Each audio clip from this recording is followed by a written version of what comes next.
രാധ ഞാൻ രാധ കണ്ണനെ മറക്കാത്ത രാധ. രാധ ഞാൻ രാധ കണ്ണനെ മറക്കാത്ത രാധ. വൃന്ദാവനം നീ മറന്നോ, മധുരയെ നീ മറന്നോ. വൃന്ദാവനം നീ മറന്നോ, മധുരയെ നീ മറന്നോ. രാധയെ നീ മറന്നോ, കണ്ണാ പൈക്കളെ നീ മറന്നോ. രാധയെ നീ മറന്നോ, കണ്ണാ പൈക്കളെ നീ മറന്നോ. രാധ രാധ രാധ രാധ മറന്നിട്ടും മറക്കാത്ത രാധ. മറന്നിട്ടും മറക്കാത്ത രാധ. രാധേ രാധേ രാധേ രാധേ മറന്നിട്ടും മറക്കാത്ത രാധ. മറന്നിട്ടും മറക്കാത്ത രാധ.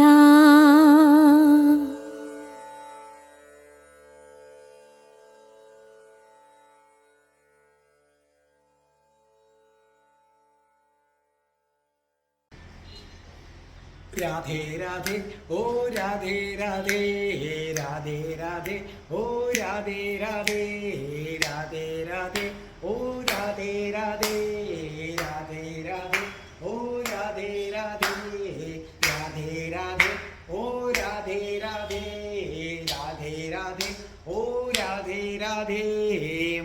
രാധേ രാധേ എന്ന ചാനലിൽ രാധാ റാണിയുടെ പ്രണയം 69ാമത്തെ എപ്പിസോഡിലേക്ക് കടക്കുന്ന പുണ്യമുഹൂർത്തം. 69ാമത്തെ എപ്പിസോഡ്. ഇത് പുതിയതായി സബ്സ്ക്രൈബ് ചെയ്യുന്നവര് ഇതിൻ്റെ പ്ലേലിസ്റ്റ് എടുക്കുക. ആ പ്ലേലിസ്റ്റ് എടുത്തു കഴിഞ്ഞാൽ അതിനകത്ത് ഒന്നേന്നും പറഞ്ഞ് രാധയുടെ പ്രണയം കൊടുത്തിട്ടുണ്ട്.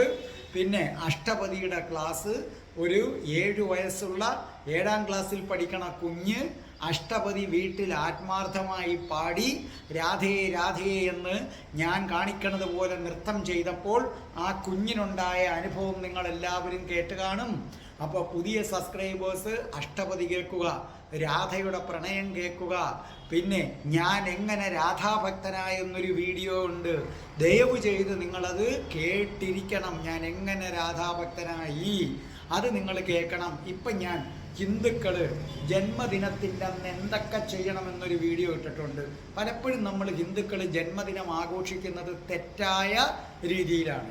അതേ കണക്ക് ഹിന്ദുക്കൾ ഏകദൈവത്തിലേക്ക് മടങ്ങി വരണം, വളരെ പ്രസക്തമായ ഒന്നാണ്. പിന്നെ പ്രണയം എന്തുകൊണ്ട് പരാജയപ്പെടുന്നു, അതിന് പ്രണയിക്കാൻ വശ്യമന്ത്രം ഉൾപ്പെടെയുള്ള മന്ത്രങ്ങളെല്ലാം ചേർത്തുള്ള വീഡിയോ നമ്മൾ കൊടുത്തിട്ടുണ്ട്. പിന്നെ നമുക്കിതിനകത്ത് വളരെ സെൻറ്റിമെൻ്റൽ അറ്റാച്ച്മെൻ്റ് ഉള്ള ഒരെണ്ണമാണ് ഒരിടത്തൊരിടത്തൊരു അച്ഛനുണ്ടായിരുന്നു എന്ന വീഡിയോ. അതും നിങ്ങൾ കേൾക്കണം.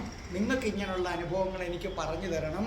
ആ അനുഭവങ്ങൾ നിങ്ങളുടെ പേര് മറച്ചു വെച്ചുകൊണ്ട് ഞാൻ ഈ വീഡിയോയിലൂടെ, ഈ രാധേ രാധേ ചാനലിലൂടെ അവതരിപ്പിക്കുന്നതാണ്. പിന്നെ ജ്യോതിഷമുണ്ട്, ഓരോ മാസത്തിലും ജനിച്ചവരുടെ ഫലങ്ങൾ അതിനകത്ത് കൊടുത്തിട്ടുണ്ട്. അതുകൂടാതെ തന്നെ നക്ഷത്ര ഫലങ്ങൾ കൊടുത്തിട്ടുണ്ട്. പിന്നെ ഹിന്ദുക്കൾ അറിയേണ്ടവ അത് നിങ്ങൾ കേട്ടിരിക്കണം. ഒരു ഹിന്ദു ഗണപതി തത്വം എന്താണ് ശിവലിംഗത്തിൻ്റെ ആരാധന, അത് വളരെ കൃത്യമായി പറഞ്ഞിട്ടുണ്ട്. ശിവലിംഗ ആരാധന, ശിവലിംഗ ആരാധന നിങ്ങൾ നിശ്ചയമായിട്ടും എന്ത് ചെയ്യണം, നിങ്ങൾ കേട്ടിരിക്കണം. അപ്പോൾ നിങ്ങൾക്ക് എൻ്റെ പ്ലേലിസ്റ്റ് എടുത്താൽ ഇതെല്ലാം പുതിയ ആൾക്കാർക്ക് കിട്ടുന്നതാണ്. അപ്പം നമുക്ക് രാധയുടെ പ്രണയം 69ാമത്തെ എപ്പിസോഡിലേക്ക് നമ്മൾ കടക്കുകയാണ്. എല്ലാ രാധാഭക്തരെയും എല്ലാ കൃഷ്ണഭക്തരെയും ഞാൻ ഈ ചാനലിലേക്ക് സ്വാഗതം ചെയ്യുന്നു. പ്രിയപ്പെട്ട രാധാഭക്തരെ, ഞാൻ ആ വീഡിയോയിൽ പറഞ്ഞതുപോലെ ഒരു ദൈവത്തിലേക്ക് വാ, നിങ്ങൾ ഒരു ദൈവത്തിലേക്ക് വാ, നിങ്ങൾക്ക് സർവ്വതും ലഭിക്കും. അത് ഏത് ദൈവവുമായിക്കൊള്ളട്ടെ. ഞാൻ പറഞ്ഞില്ലേ, നിങ്ങൾ രാധാജിയെ തന്നെ ഭജിക്കണമെന്നൊന്നും ഞാൻ പറയില്ല. നിങ്ങൾക്ക് ശിവനാ ഇഷ്ടമെങ്കിൽ ആയിക്കോട്ടെ, കൃഷ്ണനാ ഇഷ്ടമെങ്കിൽ ആയിക്കോട്ടെ. ഒറ്റ ദൈവം, ആ ഒറ്റ ദൈവത്തിലേക്ക് നിങ്ങൾ എന്ത് ചെയ്യുക? തിരിച്ചു വരിക. അത് നിങ്ങൾ പിന്നെ ശിവനും കൃഷ്ണനും അർദ്ധനാരീശ്വര സങ്കല്പങ്ങളുടെ രണ്ട് രൂപങ്ങളാണ്. അതുകൊണ്ട് ശിവപാർവതിമാരെയാണ് ധ്യാനിക്കേണ്ടത്. അവർ രണ്ടല്ല, ഒന്നാണ്. കൃഷ്ണ രാധമാരെയാണ്, രാധയാണ്, പിന്നെ രാധാകൃഷ്ണൻ, അതാണ് നിങ്ങൾ ആരാധിക്കേണ്ടത്. കാരണം അവർ രണ്ടല്ല, ഒന്നാണ്. ബാക്കിയൊക്കെ നിങ്ങൾ കുഴപ്പമില്ല. ഗണപതി ഭക്തർ ഗണപതിയെ മാത്രം ആരാധിച്ചാൽ മതി. ഏക ആരാധനയിലേക്ക് മടങ്ങിവ, ഭാഗ്യം നിങ്ങൾക്ക് ഒഴുകി വരും. ആ വീഡിയോ നിങ്ങൾ കണ്ടാൽ മതി. അപ്പം നമുക്ക് തുടങ്ങാം. ഓം രാധായൈ സ്വാഹ. രാധേ രാധേ, ഓ രാധേ രാധേ, രാധേ രാധേ, ഓ രാധേ രാധേ, രാധേ രാധേ, ഓ രാധേ രാധേ, രാധേ രാധേ, ഓ രാധേ രാധേ, രാധേ രാധേ, ഓ രാധേ രാധേ, രാധേ രാധേ, ഓ രാധേ രാധേ. ബർസാനെ വാലി രാധാറാണി കി ജയ്. എൻ്റെ മാതാവ് രാധാറാണിക്ക് ജയ്. എനിക്ക് സർവ്വ ഐശ്വര്യങ്ങളും വാരിക്കോരി തരുന്ന എൻ്റെ രാധാറാണി അമ്മക്ക് ജയ്. എന്നെ സർവ്വ ആപത്തുകളിൽ നിന്നും കാത്തുരക്ഷിക്കുന്ന രാധാറാണി അമ്മക്ക് ജയ്. എൻ്റെ സബ്സ്ക്രൈബേഴ്സിന് രാധേ രാധേ എന്ന ചാനൽ കേൾക്കുന്നവർക്ക് സർവ്വ ഐശ്വര്യങ്ങളും വാരിക്കോരി തരാൻ പോകുന്ന എൻ്റെ പൊന്ന് രാധാറാണി അമ്മക്ക് ജയ്. അപ്പോൾ രാധയുടെ പ്രണയം 69ാമത്തെ എപ്പിസോഡ്. അതെ, ശ്രീഗാലവൻ. ശ്രീഗാലവൻ എന്ന് പറയുന്ന കരവീരപുരത്തെ രാജാവ് പറയുന്നു, അദ്ദേഹമാണ് യഥാർത്ഥ വാസുദേവൻ, അദ്ദേഹമാണ് യഥാർത്ഥ വസുദേവ കൃഷ്ണൻ. മധുരയിലെ കൃഷ്ണൻ കള്ളനാണെന്നാണ് പറയുന്നത്. അങ്ങനെ എപ്പോഴും ഈ ശ്രീഗാലവനെ എല്ലാവരും ആരാധിക്കണം. അപ്പോൾ ഉദ്ധവൻ കൃഷ്ണന്റെ സന്ദേശവുമായി ശ്രീഗാലവന്റെ അടുക്കലെത്തുന്നു. ഇത് ആദ്യമായി കാണുന്നവർക്ക് വേണ്ടി ഞാൻ കഴിഞ്ഞതിൽ ഇത് പറയുകയാണ്. ശ്രീഗാലവന്റെ അടുക്കലെത്തുന്നു. അപ്പോൾ ശ്രീഗാലവൻ ഉദ്ധവനോട് തന്നെ ആരാധിക്കാൻ പറയുന്നു. അത് പറ്റില്ല എന്ന് ഉദ്ധവൻ തീർത്തു പറയുന്നു. അപ്പോൾ ഒരു ഗുഹ പോലുള്ള ഒന്നിലേക്ക് ഉദ്ധവനെ വലിച്ചെറിയുന്നു. അതിനെ നരകം എന്ന പേരാണ് അവർ വിളിക്കുന്നത്. ആ നരകത്തിലേക്ക് അവിടെ ഒരു സൈന്യാധിപൻ വരും 4-5 ദിവസം കൂടുമ്പോൾ.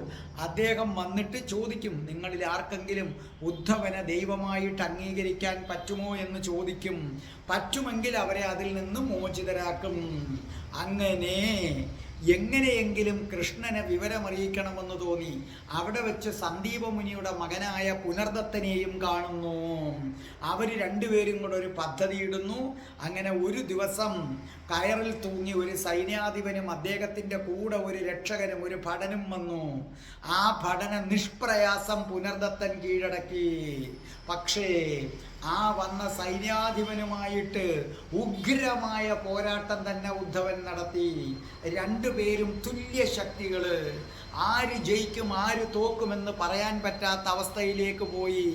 ആ അവസ്ഥയിൽ സാന്ദീപ മുനി പഠിപ്പിച്ചു കൊടുത്ത അവസാനത്തെ അടവ് ആ സൈന്യാധിപൻ എടുത്തു. സൈന്യാധിപൻ എടുത്തു കഴിഞ്ഞപ്പോൾ അറിയാതെ ഉദ്ധവൻ പറഞ്ഞുപോയി, അയ്യോ ഇത് സാന്ദീപ മുനിയുടെ അടവാണല്ലോ.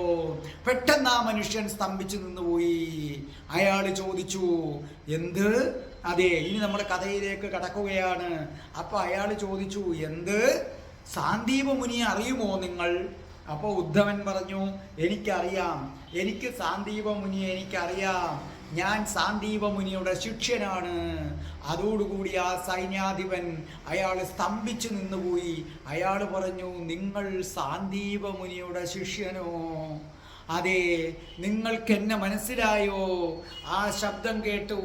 ആ ശബ്ദം കേട്ടപ്പോൾ ഉദ്ധവൻ അറിയുകയാണ് അത് ആരാണെന്ന് അറിയുകയാണ്. തൻ്റെ മുന്നിൽ നിൽക്കുന്ന ആ വ്യക്തി ആരാണെന്ന് അറിയുകയാണ്. അയാൾ പറഞ്ഞു, നിങ്ങൾക്ക് എന്നെ മനസ്സിലായില്ലെങ്കിൽ നമുക്ക് ആ വെളിച്ചത്തിലേക്ക് മാറി നിൽക്കാമെന്ന് പറഞ്ഞു. അപ്പൊ ഉദ്ധവൻ പറഞ്ഞു, വേണ്ട, ഈ ശബ്ദം എനിക്കറിയാം, ഞാൻ പറയാം എന്നിട്ട് പറഞ്ഞു, ഒരു കാലത്ത് സാന്ദീപ മുനിയുടെ പ്രഥമ ശിഷ്യനായിരുന്ന ശ്വേതകേതു നിശ്ചലം നിന്നു. അപ്പൊ ഉദ്ധവൻ പറഞ്ഞു, നിങ്ങൾ സാന്ദീപ മുനിയുടെ പ്രഥമ ശിഷ്യനായിരുന്നു. കൃഷ്ണന് പോലും പാഠങ്ങൾ ചൊല്ലാൻ നിങ്ങളെ ഏൽപ്പിച്ചു തന്നിരുന്നു സാന്ദീപ മുനി. കൃഷ്ണനും ബലരാമനും വരെ നിങ്ങൾ പാഠങ്ങൾ പറഞ്ഞു കൊടുക്കാൻ പറഞ്ഞു. അത്ര കണ്ട് സാന്ദീപ മുനിക്ക് നിങ്ങളെ ഇഷ്ടമായിരുന്നു. സാന്ദീപ മുനി ആ ഗുരുകുലം മുഴുവൻ നിങ്ങളെ ഏൽപ്പിക്കാനാണിരുന്നത്. ആ ശ്വേതകേതു, കരുത്തനായ ശ്വേതകേതു, ആ ശ്വേതകേതു കരവീരപുരത്തെ വിഡ്ഢിയായ ശ്രീ ഗാലവന്റെ സൈന്യാധിപനായി ദേഹം മുഴുവൻ ആഭരണങ്ങൾ അണിഞ്ഞു കോമാളിയെ പോലെ നിൽക്കുന്നു. ഉദ്ധവന് കലി വരാൻ തുടങ്ങി. നിങ്ങൾക്ക് ഈ അധപ്പതനം എങ്ങനെ പറ്റി? അപ്പോൾ പറഞ്ഞു, ഉദ്ധവ നീ എങ്ങനെയാണ് ഇതിനകത്തേക്ക് വന്നത്? ഉദ്ധവൻ പറഞ്ഞു, ഞാനോ? നിങ്ങൾക്കറിയാമോ, കൃഷ്ണനെ ജരാസന്ധൻ കൃഷ്ണനെ ആക്രമിക്കാൻ ചെന്നു. ജരാസന്ധനെ കൃഷ്ണൻ തുരത്തി ഓടിച്ചു. അപ്പോൾ പറഞ്ഞു, എന്ത്? കരുത്തനായ ജരാസന്ധനെ കൃഷ്ണൻ തുരത്തി ഓടിച്ചെന്നോ? അതെ, കൃഷ്ണൻ തുരത്തി ഓടിച്ചു. എന്നിട്ട് ഇവൻ വസുദേവ കുടുംബത്തിൽ പിറന്നവനല്ലേ, യാദവനല്ലേ, അതുകൊണ്ട് ഇവനുമായി സഖ്യം ആഗ്രഹിക്കാനായിട്ട് എന്നെ പറഞ്ഞു വിട്ടു. ഞാൻ ഇവിടെ വന്നു, അവനെ ആരാധിക്കാൻ പറഞ്ഞു, പറ്റില്ല എന്ന് പറഞ്ഞു. അവനപ്പോ വാളെടുത്തു എന്നെ കൊല്ലാൻ. അപ്പോൾ ആ ശ്വേതകേതു ഉദ്യോഗഭരിതനായി. ശ്വേതകേതു ചോദിച്ചു, എന്നിട്ട് അവൻ ആ വാള് വീശാൻ തുടങ്ങിയതോടുകൂടി രാധാറാണി ഇടപെട്ടു. അപ്പോൾ പറഞ്ഞു, രാധാറാണിയോ? അതാരാണ്? അപ്പോൾ ഉദ്ധവൻ പറഞ്ഞു, കൃഷ്ണൻ ഏറ്റവും പ്രിയപ്പെട്ടവൾ. അത് ഗോലോകത്തെ രാധയാണ്. അത് വെറും ഒരു കൃഷ്ണന്റെ കാമുകിയല്ല. ശ്രീ ഗാലവന്റെ പത്നി രാധാറാണിയുടെ സ്വരത്തിൽ ആജ്ഞാപിച്ചു. അയാളെ സ്തംഭിച്ചു പോയി. അയാൾക്ക് വാള് വീശാൻ പോലും പറ്റിയില്ല. അപ്പോൾ ഇതൊക്കെ കേട്ട് ശ്വേതകേതു അമ്പരന്ന് നിൽക്കുകയാണ്. ശ്വേതകേതു പറഞ്ഞു, രാധ എവിടെയാണുള്ളത്? അപ്പോൾ ഉദ്ധവൻ പറഞ്ഞു, രാധ വൃന്ദാവനത്തിലാണ്. വൃന്ദാവനത്തിലെ രാധ, കൃഷ്ണന്റെ രാധ ശ്വേതകേതു. ഞാൻ വൃന്ദാവനത്തിൽ പോയിരുന്നു, രാധയെ കണ്ടിരുന്നു. എന്തൊരു സൗന്ദര്യമാണ്! ദേവതയാണത്, ദേവത.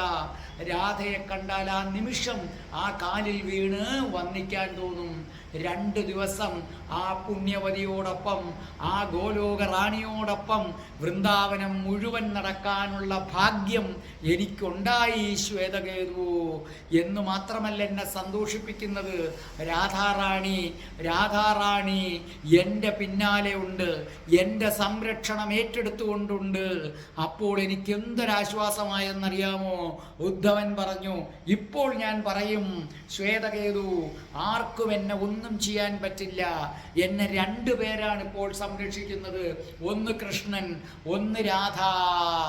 ഇവിടെ എൻ്റെ സംരക്ഷണം കൃഷ്ണൻ പോലും മറന്നപ്പോൾ രാധ വന്നു. ശ്വേതകേതു അമ്പരന്ന് ഒരു യക്ഷിക്കഥ പോലെ ഇതൊക്കെ കേട്ടുകൊണ്ട് ശ്വേതകേതു ഇങ്ങനെ നിൽക്കുകയാണ്. എന്നിട്ട് പറഞ്ഞു, ആട്ടെ, നീ ഇവിടെ വന്നു വിട്ട വിവരം കൃഷ്ണൻ അറിഞ്ഞോ? അപ്പോൾ പറഞ്ഞു, ഇല്ല. ഇനി ഒന്നും കൂടെ നീ മനസ്സിലാക്കുക ശ്വേതകേതു, ഒരാളും കൂടെ നമ്മളോടൊപ്പം ഉണ്ട്. അപ്പൊ ചോദിച്ചു, അതാര്? ഈ നിൽക്കുന്ന പുനർദത്തൻ. നിനക്ക് മനസ്സിലായോ? നമ്മുടെ സാന്ദീപ മുനിയുടെ മകൻ. അപ്പൊ ശ്വേതകേതു പറഞ്ഞു, പുനർദത്തൻ പറഞ്ഞു, ശ്വേതകേതു ആചാര്യ, എൻ്റെ അച്ഛൻ എന്നേക്കാൾ ഉപരി നിങ്ങളെ സ്നേഹിച്ചിരുന്നു. നിങ്ങൾക്കിതെന്താ പറ്റിയത്? നിങ്ങൾ എന്താ ഇങ്ങനെ അധപ്പതിച്ചു പോയത്? നിങ്ങൾ ശ്രീ ഗാലവൻ എന്ന് പറയുന്ന ഒരു വിഡ്ഢിയുടെ അപ്പോൾ ഇയാൾ പറഞ്ഞു വാസുദേവേശ വാസുദേവേശ എന്നറിയാതെ ഗാലവ ജനങ്ങൾ പറയുന്നത് പോലെ പറഞ്ഞിട്ട് പറഞ്ഞു, പറയരുതേ, ഈ അബോധാവസ്ഥയിൽ കിടക്കുന്നവൻ അറിയാതെയെങ്കിലും കേട്ടുപോയാൽ. അപ്പൊ ഉദ്ധവൻ പറഞ്ഞു, ഛേ ശ്വേതകേതു, ഒരു കാലത്ത് ഞങ്ങളുടെയൊക്കെ ആരാധ്യനായിരുന്ന ശ്വേതകേതു, കൃഷ്ണന് പോലും അസ്ത്രവിദ്യ പറഞ്ഞു കൊടുക്കാൻ സാന്ദീപ മുനി ഏൽപ്പിച്ച ശ്വേതകേതു, നിങ്ങളുടെ അധപ്പതനം കണ്ട് ഞാൻ ലജ്ജിക്കുന്നു. കേവലം ഒരു കാവൽക്കാരൻ കേൾക്കുമെന്ന് ഭയക്കുന്ന നിലയിലേക്ക് ശ്വേതകേതു നിങ്ങൾ എത്തിയെന്നറിയുന്നതിൽ സങ്കടമുണ്ട് ശ്വേതകേതു. ശ്വേതകേതു ലജ്ജിച്ച് തലതാഴ്ത്തി. ശ്വേതകേതു പറഞ്ഞു, ഞാൻ ഇങ്ങനെയായിപ്പോയി, ഞാൻ എന്തു ചെയ്യാനാണ് എന്ന് പറഞ്ഞു. അപ്പോൾ ആ സമയത്ത് ഉദ്ധവൻ പറഞ്ഞു, ശരി, എനിക്ക് നിങ്ങളോട് സംസാരിക്കുമ്പോൾ പോലും എനിക്ക് ലജ്ജ തോന്നുന്നു, പക്ഷെ ഞാൻ നിങ്ങളോടൊരു കാര്യം ചോദിക്കട്ടെ. അപ്പോൾ ചോദിച്ചു, എന്താണ്? അപ്പോൾ പറഞ്ഞു, നോക്കൂ, ഈ ശ്രീഗാലവന്റെ ക്രൂരതകളെ കുറിച്ച് കൃഷ്ണൻ അറിയില്ല. കൃഷ്ണനെ ഇവന്റെ തനി സ്വഭാവം അറിയിക്കണം. അതിനെന്താണ് മാർഗം?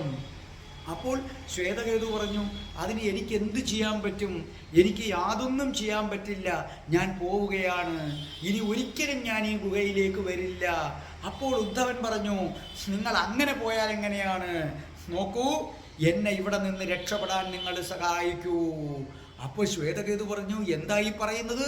അതെ, എന്നെ നിങ്ങൾ രക്ഷപ്പെടൂ. നമ്മൾ പഴയ സതീർത്ഥന്മാരാണ്, ഓർമ്മയില്ലേ?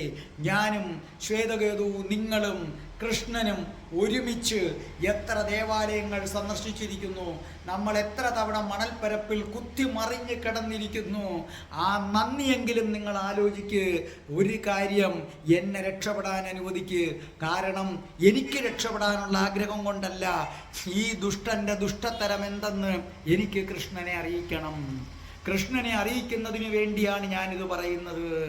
അപ്പോൾ പറഞ്ഞു, എനിക്ക് ശ്രീഗാലവനോട് വിശ്വാസവഞ്ചന കാണിക്കാൻ വയ്യ. അപ്പോൾ ഉദ്ധവൻ കാർക്കിച്ചു തുപ്പി, നിന്നെ അടുത്ത അനന്തരാവകാശിയായി കണ്ട സാന്ദീപമുനി, നമ്മുടെ ഗുരുദേവൻ, ആ ഗുരുദേവനോട് നിനക്ക് വിശ്വാസവഞ്ചന കാണിക്കാം, ധർമ്മത്തോട് നിനക്ക് വിശ്വാസവഞ്ചന കാണിക്കാം. ആ നിനക്ക് ഇന്നലെ കണ്ട ഗാലവൻ എന്ന് പറയുന്ന വിഡ്ഢിയോട് വിശ്വാസവഞ്ചന കാണിക്കാൻ വയ്യ എന്ന് പറഞ്ഞാൽ ലജ്ജിക്കുന്നു. ഞാൻ ലജ്ജിക്കുന്നു. നിന്നെപ്പോലൊരുത്തൻ്റെ അടുത്ത് സഹായം ചോദിച്ചതിൽ തന്നെ ഈ ഉദ്ധവന് ലജ്ജയുണ്ട്. ലജ്ജ കൊണ്ട് ശ്വേതകേതുവിൻ്റെ ശിരസ് കുനിഞ്ഞു. ആ സമയത്ത് പുനർദത്തൻ്റെ മുത്തച്ഛൻ അങ്ങോട്ടേക്ക് വന്നു. മുത്തച്ഛൻ വന്നിട്ട് സൈന്യാധിപൻ്റെ അടുത്ത് നോക്കിയിട്ട് ചോദിച്ചു, ഞങ്ങൾ ശ്രീഗാലവനെ ദൈവമായി അംഗീകരിക്കാൻ പറ്റുമോ എന്ന് ചോദിക്കാനാണോ നിങ്ങൾ വന്നിരിക്കുന്നത്? ചെന്നു പറയൂ, അവൻ്റെ മുന്നിൽ വാലാട്ടി നിൽക്കുന്ന നായ്ക്കള് കാണും, ആ നായ്ക്കളുടെ കൂട്ടത്തിൽ ഞങ്ങളെ പെടില്ല എന്ന് പറയൂ. അത് കേട്ടതോടുകൂടി ശ്വേതകേതുവിൻ്റെ മുഖം വലിഞ്ഞു മുറുകി. ശ്വേതകേതു ചിന്തിക്കാൻ തുടങ്ങി, അതെ, ഞാനും ഒരു നായ്ക്കുട്ടിയാണ്. പെട്ടെന്ന് ശ്വേതകേതു ഉദ്ധവന്റെ കൈകൾ കൂട്ടിപ്പിടിച്ചു. ഉദ്ധവന്റെ കൈകൾ കൂട്ടിപ്പിടിച്ചിട്ട് ശ്വേതകേതു പറഞ്ഞു, ഉദ്ധവ, ഞാൻ നിങ്ങളെ സഹായിക്കാം. ഇവിടുന്ന് പുറത്തു പോകാൻ, കൃഷ്ണനെ കാണാൻ ഞാൻ സഹായിക്കാം. ഉദ്ധവൻ ചോദിച്ചു, എങ്ങനെ സഹായിക്കും? പറയാം. ഈ കിടക്കണ ബോധരഹിതനായി കിടക്കുന്ന ഇവന്റെ വസ്ത്രങ്ങൾ നീ അഴിച്ചെടുത്ത് ധരിക്കൂ, അവൻ്റെ വാളും എടുക്കൂ, ഇവൻ്റെ കാര്യങ്ങൾ പുനർദത്തൻ ഇവിടെ നോക്കിക്കൊള്ളട്ടെ, എന്നിട്ട് നീ എൻ്റെ കൂടെ വരൂ. അങ്ങനെ ഉദ്ധവൻ ആ അംഗരക്ഷകന്റെ വസ്ത്രങ്ങളെല്ലാം ഊരി ഉദ്ധവൻ സ്വയം ധരിച്ചിട്ട് പുനർദത്തൻ്റെ അടുത്ത് പറഞ്ഞു, ചങ്ങാതി, ഇവൻ എത്ര ബോധം തെളിഞ്ഞാലും ഒറ്റയിടിക്ക് ഇവൻ്റെ ബോധം വീണ്ടും കെടുത്തുക. അതിനുള്ള തന്ത്രം സാന്ദീപ മുനി നമ്മളെ പഠിപ്പിച്ചിട്ടുണ്ട്. ഞാൻ സുരക്ഷിതനാകുന്നത് വരെ ഇവൻ്റെ ബോധം തെളിയരുത്. ഞാൻ പോയിട്ട് വരാം, കൃഷ്ണനെ ഞാൻ വിവരമറിയിക്കും, ഞാൻ കൃഷ്ണനുമായി തിരിച്ചു വരും. പുനർദത്ത, നിന്നെ മോചിപ്പിക്കും, ഈ കിടക്കണ സകല മുനിമാരെയും ഞാൻ മോചിപ്പിച്ചിരിക്കും. അങ്ങനെ ശ്വേതകേതുവും ആരും കൂടി, പടയാളി വേഷത്തിലെ ഉദ്ധവനും കൂടി അവിടുന്ന് പുറത്തേക്ക് വരാനായിട്ട് ഇറങ്ങി. അപ്പോൾ ഒരു നിമിഷം പുനർദത്തൻ പറഞ്ഞു, നിൽക്കൂ, അപ്പൊ ശ്വേതകേതു ചോദിച്ചു, എന്തുകൊണ്ടാണ് നിങ്ങൾ നിൽക്കാൻ പറഞ്ഞത്? അപ്പോൾ പറഞ്ഞു, എനിക്കൊരു കാര്യവും കൂടെ കേൾക്കണം ശ്വേതകേതു, നിങ്ങൾ എങ്ങനെയാണ് ഈ ഗാലവന്റെ മുന്നിൽപ്പെട്ടത്? അപ്പോൾ പറഞ്ഞു, ഞാൻ ഇനി ആ കഥ എന്തിനു പറയണം, എന്നെ രക്ഷിക്കാൻ ആർക്കും കഴിയില്ല. പുനർദത്തൻ പറഞ്ഞു, ഞാനും നിങ്ങളെപ്പോലെ ഒരു ഗതികേടിൽപ്പെട്ടവനാണ്, എന്നിട്ട് കൃഷ്ണൻ രക്ഷിച്ചു. അപ്പോൾ പറഞ്ഞു, കൃഷ്ണന് പോലും രക്ഷിക്കാൻ കഴിയില്ല, കാരണം ഇത് ഞാൻ സ്വയം തെരഞ്ഞെടുത്തതാണ്.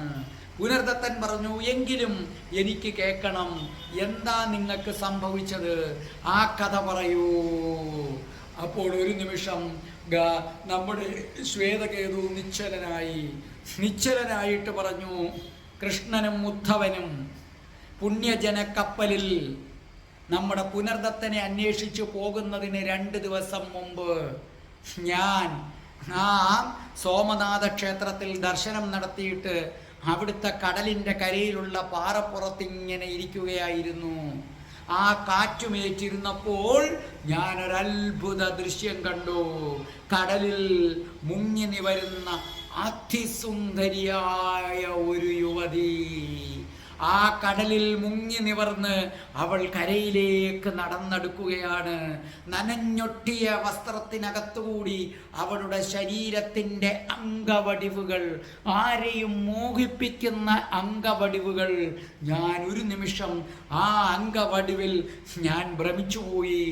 അവൾ ആ കടൽ തീരത്തുനിന്ന് പതുക്കെ നടന്നു വരികയാണ്. എൻ്റെ പ്രിയപ്പെട്ട പ്രേക്ഷകരെ, കൃഷ്ണകഥയിലെ അതിശക്തമായ ഒരു കഥാപാത്രം രംഗപ്രവേശം ചെയ്യാൻ പോവുകയാണ്. അതീവ ശക്തിയുള്ള ഒരു കഥാപാത്രം, എങ്കിലും നിങ്ങൾക്കധികം അറിഞ്ഞിട്ടില്ലാത്ത ഒരു കഥാപാത്രം, കൃഷ്ണകഥ കേൾക്കുന്ന പലരും അറിഞ്ഞിട്ടില്ലാത്ത ഒരു കഥാപാത്രം ഇതാ രംഗപ്രവേശം ചെയ്യാൻ പോവുകയാണ്. ആ പെൺകുട്ടി നടന്നെടുക്കുകയാണ്. നടന്ന് ആ ശ്വേതകേതുവിൻ്റെ നേർക്കാണ് വരുന്നത്. ശ്വേതകേതു കാണുകയാണ്, തൻ്റെ അടുക്കലേക്ക് വരുന്തോറും നനഞ്ഞൊട്ടിയ വസ്ത്രത്തിനുള്ളിലുള്ള അവളുടെ അംഗലാവണ്യം ശ്വേതകേതുവിനെ വല്ലാതെ മോഹിപ്പിച്ചു. ശ്വേതകേതു മനക്കരുത്തുള്ളവനാണ്. എന്നിട്ടും ശ്വേതകേതു ആ സുന്ദരിയുടെ സൗന്ദര്യത്തിൽ ആകൃഷ്ടനായി. അവൾ നടന്ന് ശ്വേതകേതുവിൻ്റെ അടുക്കൽ വന്നു. മധുരമായിട്ടൊന്ന് പുഞ്ചിരിച്ചിട്ട് പറഞ്ഞു, ആചാര്യ, എനിക്ക് നിങ്ങളെ അറിയാം. നിങ്ങൾ സോമനാഥ ക്ഷേത്രത്തിൽ വെച്ച് വേദമന്ത്രങ്ങൾ ഉരുവിടുന്നത് എന്തത്ഭുതത്തോടു കൂടിയാണ് ഞാൻ കണ്ടിട്ടുള്ളത്. നിങ്ങൾ നിങ്ങളുടെ ശിഷ്യന്മാരെ ആയുധവിദ്യ പഠിപ്പിക്കുന്നതും അത്ഭുതത്തോടു കൂടി നോക്കി നിന്ന ഒരാളാണ് ഞാൻ. എന്തൊരായുധ പാടവമാണ്. അപ്പോൾ ഉദ്ധവ, ജീവിതത്തിൽ ആദ്യമായി ഒരു സ്ത്രീയുടെ പ്രശംസാ വചനങ്ങൾ കേൾക്കുകയാണ് ഞാൻ അതിനകത്ത് മയങ്ങി ഇങ്ങനെ നിന്നുപോയി. ഇന്ന് വരെ എന്നെ ഒരു സ്ത്രീയും പ്രശംസിച്ചിട്ടില്ല. അവൾ ആരാണ്? ഞാൻ അവളെ സൂക്ഷിച്ചു നോക്കി. അതെ, എനിക്കറിയാം. ഇവൾ ഇടയ്ക്കിടയ്ക്ക് ആശ്രമത്തിൽ വന്നിട്ടുണ്ട്. അല്പസ്വല്പം വേദങ്ങൾ അഭ്യസിച്ചിട്ട് ഇവള് പോയിട്ടുണ്ട്. ഞാൻ ഇവിടെ ദൂരെ മാറി നിന്ന് പലതവണ കണ്ടിട്ടുണ്ട്. ആ സാന്ദീപ മുനിയുടെ അടുക്കലും ഇവള് വന്നിട്ടുണ്ട്. അപ്പോൾ അവളോട് ശ്വേതകേതു ചോദിച്ചു, എന്താ നിന്റെ പേര്? അവൾ വശ്യമായി പുഞ്ചിരിച്ചിട്ട് അവൾ പറഞ്ഞു, എൻ്റെ കൂടെ ദയവ് ചെയ്ത് ആ വൃക്ഷത്തോപ്പുകൾ വരെ വരുമോ? അവൾ പേര് പറഞ്ഞില്ല. അപ്പോൾ ആരെഴുന്നേറ്റു? അറിയാതെ ഒരു മാന്ത്രികതയിൽ എന്ന വണ്ണം ശ്വേതകേതുവായ ഞാൻ എഴുന്നേറ്റു. അവളോടൊപ്പം നടന്നു. കടൽക്കാറ്റിൽ അവളുടെ ശരീരത്തു നിന്നുള്ളൊരു സുഗന്ധം പരന്നു. ആ സുഗന്ധം ഉദ്ധവ എന്നെ ഉന്മാദനാക്കി. കാരണം അവൾ അത്രയ്ക്ക് സുന്ദരിയായിരുന്നു. അത്രയും കടഞ്ഞെടുത്ത ഒരു ശരീരം ഞാൻ എൻ്റെ ജീവിതത്തിൽ കണ്ടിട്ടില്ല. അവളോടൊപ്പം നടന്ന് ഞങ്ങൾ ആ വൃക്ഷത്തോപ്പുകളിലെത്തിക്കഴിഞ്ഞപ്പോൾ അവിടെ ശ്രീഗാല വാസുദേവ ഭക്തരൊത്തൊരുമിച്ചിരിക്കുന്നു. എനിക്കൊരു കാര്യം മനസ്സിലായി, അവൾ ശ്രീഗാല വാസുദേവന്റെ സഹോദരന്റെ മകളാണ്. അവിടെ ശ്രീഗാലവനെ അവർ ആരാധിക്കുകയാണ്. ഇവിടം ഇവർക്ക് പുണ്യസ്ഥലമാണ്. കാരണം ഇവിടെ വെച്ചാണത്രേ ശ്രീഗാലവന് താൻ വാസുദേവനാണെന്ന ചിന്ത കൈവന്നത് ഇവിടെ വെച്ചാണത്രേ. അപ്പോൾ അവരെ പരിചയപ്പെടുത്തി ശ്വേതകേതുവിനെ. എന്നിട്ട് ശ്വേതകേതുവിനോട് പറഞ്ഞു, ഞങ്ങൾക്ക് വേണ്ടി വേദമന്ത്രങ്ങൾ ഉരുവിടുമോ? അപ്പോൾ എനിക്കൊരു കാര്യം മനസ്സിലായി. ശ്രീകാല വാസുദേവന്റെ പ്രതിമ പൂജിക്കുന്ന പൂജാരിയാണ് ആര്? ഈ കൂടെ വന്നിരിക്കുന്ന പെൺകുട്ടി. അപ്പോൾ ശ്വേതകേതു പൂജാമന്ത്രങ്ങൾ ഉരുവിടാൻ തുടങ്ങി. സത്യത്തിൽ ശ്രീകാല വാസുദേവന് വേണ്ടിയല്ല, ഈ സുന്ദരിക്ക് വേണ്ടിയാണ്. ആ പൂജ അവസാനിച്ചു കഴിഞ്ഞപ്പോൾ ഉദ്ധവ, അവൾ എനിക്ക് പ്രസാദം തന്നു. എനിക്ക് തോന്നുന്നു ആ പ്രസാദത്തിൽ മയക്കുമരുന്നുണ്ടായിരുന്നുവെന്ന്. ആ പ്രസാദം കഴിച്ചതോടുകൂടി ഉദ്ധവ, ഞാൻ മറ്റൊരു ലോകത്തിലേക്ക് പറന്നുപോയി. സുഖമുള്ള ഒരു ലോകം. എനിക്കറിയാം വൈകുന്നേരം സാന്ദീപമുനിയുടെ അടുക്കലെത്തണം, ദീപാരാധനയ്ക്ക് സമയമായി. പക്ഷേ ഉദ്ധവ, ഇവളുടെ വശ്യതയിൽ, ഇവളുടെ അഴകാർന്ന സൗന്ദര്യത്തിൽ ഞാൻ വല്ലാതെ ഭ്രമിച്ചുപോയി ഉദ്ധവ. അത് കഴിഞ്ഞപ്പോൾ അവൾ എന്നോട് പറഞ്ഞു, നമുക്ക് അല്പനേരം ആ കടൽ തീരത്തിരുന്ന് സംസാരിക്കാം. എനിക്ക് നിഷേധിക്കാൻ തോന്നിയില്ല. അവിടെ ചെന്നപ്പോൾ അവൾ എന്നോട് ശ്രീകാല വാസുദേവന്റെ മഹിമകൾ പറഞ്ഞു. ശ്രീകാല വാസുദേവനെ ആരാധിച്ചാൽ സർവ്വവിധ പാപങ്ങളിൽ നിന്നും മോചനം നേടി ജീവിതത്തിൽ പുനർജന്മ ചക്രത്തിൽ നിന്ന് മോചനം നേടും. അവൾ വാതോരാതെ ശ്രീകാല വാസുദേവനെ കുറിച്ച് പറഞ്ഞുകൊണ്ടിരുന്നു. പക്ഷേ ഞാനാകട്ടെ അവളുടെ സൗന്ദര്യം ആസ്വദിച്ചുകൊണ്ടേയിരുന്നു. അവൾ എന്നോട് പറഞ്ഞു, നാളെയും വരണേ. അങ്ങനെ പുലർച്ചെയാണ് ഞാൻ അവിടെ നിന്നിറങ്ങിയത്. പുലർച്ചെ ഞാൻ അവിടെ നിന്നിറങ്ങി ആശ്രമത്തിൽ വന്നപ്പോൾ സന്ദീപമുനി അസ്വസ്ഥനായിരുന്നു. അദ്ദേഹം എന്നോട് ചോദിച്ചു, ശ്വേതകേതു, നീ എവിടെയായിരുന്നു ഇത്രയും നേരം? എനിക്ക് സത്യം പറയണമെന്നുണ്ട് ഉദ്ധവ, പക്ഷേ ഞാൻ അറിയാതൊരു കള്ളം പറഞ്ഞു. ഞാൻ സോമനാഥ ക്ഷേത്രത്തിലായിരുന്നു. പക്ഷേ ഞാൻ പറഞ്ഞത് കള്ളമായിരുന്നുവെന്ന് ഗുരുദേവന് മനസ്സിലായി. ഗുരുദേവൻ എന്ന് പറഞ്ഞ സാന്ദീപമുനി. ഗുരുദേവന് മനസ്സിലായി. അദ്ദേഹം ഒന്നും മിണ്ടിയില്ല. ആ സമയം, കള്ളം പറയാൻ തോന്നിയ ആ സമയം ഉദ്ധവ, ഞാൻ 100 വട്ടം ആ സമയത്തെ ഞാൻ ശപിച്ചിട്ടുണ്ട്. ആ ഒരു സമയം എനിക്ക് സത്യം പറയാനുള്ള ധൈര്യമുണ്ടായിരുന്നെങ്കിലെന്ന് ഞാൻ അന്ന് വിചാരിച്ചു. അടുത്ത ദിവസം ഇനി എന്തു വന്നാലും അവൾ വിളിച്ചാൽ ഞാൻ ആ വൃക്ഷത്തോപ്പിലേക്ക് പോകില്ല. അങ്ങനെ അടുത്ത ദിവസം ഞാൻ സോമനാഥ ക്ഷേത്രത്തിൽ ദർശനം നടത്തി. ആ ദർശനം നടത്തിയതിന് ശേഷം ഞാൻ വീണ്ടും വന്ന് പാറപ്പുറത്തിരുന്നു. അതെ, ഞാൻ കാണുകയാണ് ആ സുന്ദരി കടലിൽ മുങ്ങി ഉയർന്നു വരുന്നത്. ആ അസാമാന്യമായ ദേവത അവൾ എൻ്റെ അടുക്കലേക്ക് നടന്നു വന്നു. ഞാൻ മനസ്സിൽ പറഞ്ഞു, ഇല്ല, ഞാൻ ഇവളോടൊപ്പം പോകില്ല, ഇന്ന് പോകില്ല. അവൾ അടുക്ക വന്നിട്ട് അതീവ മനോഹരമായി എന്നെ വിളിച്ചു, ശ്വേതകേതു. ഞാൻ അറിയാതെ വിളി കേട്ടു, എന്തോ. അപ്പോൾ ചോദിച്ചു, വരൂ, എൻ്റെ കൂടെ വൃക്ഷത്തോപ്പുകളിലേക്ക് വരൂ. മറുത്തു പറയാൻ എനിക്ക് നാവ് പൊന്തിയില്ല. ഞാൻ അവളുടെ കൂടെ ചെന്നു. നടന്നപ്പോൾ ഞാൻ ചോദിച്ചു, നിന്റെ പേരെന്താണ്? അവൾ പറഞ്ഞു, ഞാൻ പറയാം, എന്നോടൊപ്പം നിങ്ങൾ കരവീരപുരത്തേക്ക് വരുന്ന നിമിഷം. ഞാൻ ഞെട്ടിത്തെറിച്ചു പോയി. ഞാൻ പറഞ്ഞു, എന്ത്, കരവീരപുരത്തേക്ക് വരാനോ? എൻ്റെ ആചാര്യനെ വിട്ടിട്ടോ? ഒരിക്കലുമില്ല. അവൾ മനോഹരമായി പുഞ്ചിരിച്ചു. അന്നും ഞാൻ അവിടെ പൂജയിൽ മുഴുകി. പുലർച്ചെ ചെന്നു. പക്ഷേ സാന്ദീപമുനി എന്നോടൊന്നും ചോദിച്ചില്ല. അദ്ദേഹത്തിന് മനസ്സിലായി ഞാൻ നശിച്ചു തുടങ്ങുകയാണെന്ന്. അത് കഴിഞ്ഞ് നാലാമത്തെ ദിവസം അവൾ എന്നോട് പറഞ്ഞു, നിങ്ങൾ എന്നോടൊപ്പം വരണമെന്ന് പറഞ്ഞു. ഞാൻ പറഞ്ഞു, ആലോചിക്കട്ടെ. അവളുടെ മുഖത്ത് നോക്കി എനിക്ക് മറുത്തു പറയാൻ വയ്യ. ഈ സമയത്ത് സാന്ദീപമുനി പറഞ്ഞു, നമ്മളെ ഇവിടുത്തെ താമസം നമ്മൾ അവസാനിപ്പിക്കുകയാണ്. നാളെ നമ്മൾ ഇവിടം വിടുകയാണ്. അതായത് നമ്മുടെ ഗുരുദേവന് മനസ്സിലായി ഇവിടെ നിന്നാൽ ഞാൻ നശിക്കുമെന്ന്. അപ്പോൾ ഞാൻ വിചാരിച്ചു, ഇന്നത്തോടെ ഇവളിൽ നിന്ന് രക്ഷപ്പെടുകയാണ്. ഞാൻ എങ്ങനെ നടന്നു ചെന്നിട്ട് ഞാൻ ശൈബ്യയോട് പറഞ്ഞു, ശൈബ്യേ, ഞാൻ അവളുടെ പേരാണ് ശൈബ്യ. മനസ്സിലായില്ലേ? അവളുടെ പേരെന്താണ്? ശൈബ്യ. കുറച്ചും കൂടെ കഴിഞ്ഞ് ഞാൻ പറയാനിരുന്നത് എൻ്റെ നാവിൽ നിന്ന് അറിയാതെ ആ പേരിപ്പോൾ വീണുപോയി. അപ്പോൾ ഇനി വിളിക്കുന്നില്ല, എങ്കിലും കഥയിൽ, യഥാർത്ഥ കഥയിൽ ആ പേര് വരുന്ന സന്ദർഭം വരുമ്പോൾ ഞാൻ പറയാം. ഇപ്പം ഞാൻ അറിയാതെ നേരത്തെ പറഞ്ഞു പോയി. അതെ, അപ്പോൾ അവളടുത്ത് എന്ന് പറഞ്ഞു, ഞാൻ പോവുകയാണ്, ഞാൻ നാളെ പോവുകയാണ്. അപ്പോൾ അവൾ എൻ്റെ കൈകൾ കൂട്ടിപ്പിടിച്ചു, അവളുടെ കണ്ണുകൾ നിറഞ്ഞു. അവൾ ചോദിച്ചു, എന്നെ വിട്ടിട്ട് പോകുമോ? എന്നെ വിട്ടിട്ട് പോകുമോ? എൻ്റെ കൂടെ വരില്ലേ? ശ്രീകാല വാസുദേവൻ്റെ അടുക്കലേക്ക്, കരവീരപുരത്തേക്ക്, എൻ്റെ അടുത്തേക്ക് വരില്ലേ? അവളുടെ കൈകൾക്കുള്ളിൽ എൻ്റെ വിരലുകൾ അമർന്നപ്പോൾ അവാജ്യമായ ഒരു സുഖം ഉദ്ധവ ഞാൻ അനുഭവിച്ചു. അപ്പോൾ ഞാൻ പറഞ്ഞു, നിനക്കെന്നെ അത്ര കണ്ട ആവശ്യമുണ്ടോ? ഉണ്ടെന്ന് പറഞ്ഞു. എങ്കിൽ ഞാൻ വരാം. എന്നിട്ടാണ് ചോദിക്കുന്നത്, ഇനി നിന്റെ പേര് പറയൂ, എന്താണ് പേര്? അപ്പോൾ അവൾ പറഞ്ഞു, ശൈബ്യ. ഇത് ഓർക്കാതെ ഞാൻ നേരത്തെ പറഞ്ഞതാണ്. ഓർമ്മിക്കുക, കൃഷ്ണകഥയിൽ പലരും കേട്ടിട്ടില്ലാത്തൊരു കഥാപാത്രമാണ് ശൈബ്യ. അസാധാരണമായ കഥാപാത്രം. ഈ ശൈബ്യയെക്കുറിച്ച് ഞാൻ നമ്മുടെ രാധയുടെ പ്രണയത്തിൽ നേരത്തെ സൂചിപ്പിച്ചിട്ടുണ്ട്. ഓർമ്മിക്കുക, കൃഷ്ണകഥയിൽ ദ്രൗപദിയേക്കാൾ ശക്തമായ സ്ത്രീ കഥാപാത്രമാണ് ഞാൻ നിങ്ങളുടെ മുന്നിൽ പരിചയപ്പെടുത്തിയ ശൈബ്യ. നിങ്ങൾ സൂക്ഷിച്ചു കൊള്ളുക ഈ ശൈബ്യയെ. ഈ ശൈബ്യ അസാധാരണ സ്ത്രീയാണ്, അസാധാരണ സ്ത്രീ. ഈ ശൈബ്യക്ക് ഒരുപാട് കാര്യങ്ങളുണ്ട് കൃഷ്ണ ജീവിതത്തിൽ ചെയ്യാനായിട്ട്. കൃഷ്ണ ജീവിതത്തിലേക്ക് കടന്നു വരാൻ പോവുകയാണ് ശൈബ്യ.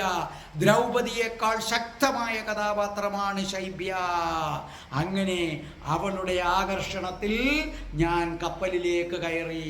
ഞങ്ങൾ കരവീരപുരത്തേക്ക് പോയി. കപ്പലിങ്ങനെ ഏതാണ്ട് കുറേ നേരം പിന്നിട്ടു. കടലിൻ്റെ നടുക്ക് കഴിഞ്ഞു. ആ സമയത്ത് ഞാൻ കപ്പൽ തട്ടിൽ ഉദ്ധവ വിഷമിച്ചു നിൽക്കുകയായിരുന്നു. എനിക്ക് എന്ത് ചെയ്യണമെന്നറിയാതെ ഞാൻ വിഷമിച്ചു നിൽക്കുകയായിരുന്നു. കാരണം ഗുരുദേവനെ വിട്ടിട്ട് വന്നു, ഒരു വാക്കുപോലും പറയാതെ വിട്ടിട്ട് വന്നു. ഞാൻ കാണിച്ചത് ഗുരുനിന്ദയാണ്. അങ്ങനെ വിഷമിച്ചു നിൽക്കുമ്പോൾ ശൈബ്യ എൻ്റെ അടുക്കലേക്ക് വന്നു.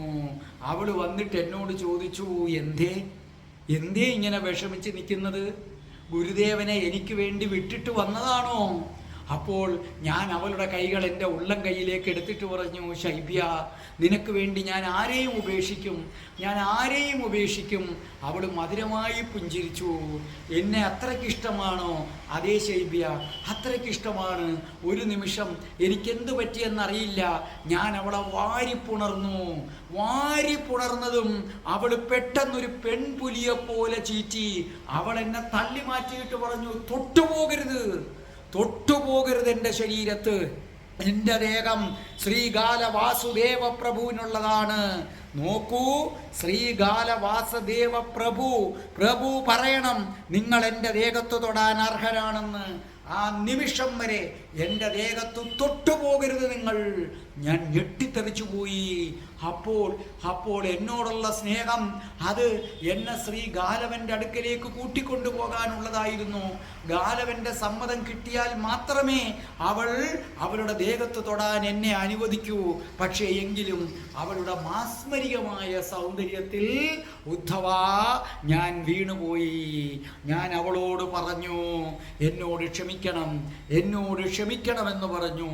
അവള് അത്യധികമായ കോപത്തോടെ നടന്നുപോയി.